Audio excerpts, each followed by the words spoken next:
Hi, my name is Tim Lickley. I am a husband, a father. I'm also the pastor of Charlotte Calvary Church and Nazarene in Charlotte, North Carolina.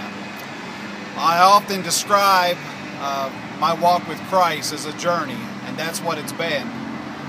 From a very early age, I accepted Christ as my personal Savior, and I knew almost immediately that He had called me into the ministry.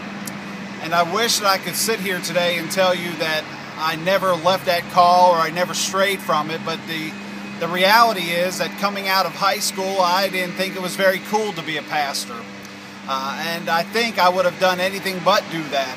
But as I went and entered my freshman year of college at Mount Vernon, God began to deal with my heart, and He began to remind me of that call that He had placed on me at an early age. And one evening at a chapel service in Mount Vernon, Ohio, God just got a hold of my heart, and I had no choice but to surrender my life to Him, and His grace swept over me, and I didn't know what it meant or where I was headed, but I knew that if I was going to honor Him, I would have to say yes to His call in my life.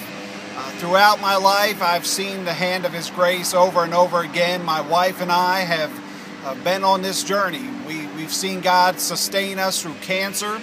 We watched Him as He brought our children into our lives, as we led people in ministry over and over again. It's been the grace of God that's enabled us to do what we've done. And it hasn't always been easy. There have been many times when we've been broken, and many times that we've been hurt, and many times we've had questions and wondered what God was doing. But through it all, I realized this: God has always been faithful, and He's never left us, and His grace is what leads us on each and every day. And I would just want to encourage you, keep on trusting Him. His grace is sufficient for you, and He'll see you through whatever comes your way. I'm Tim Lickley, encouraging you, don't miss the mark.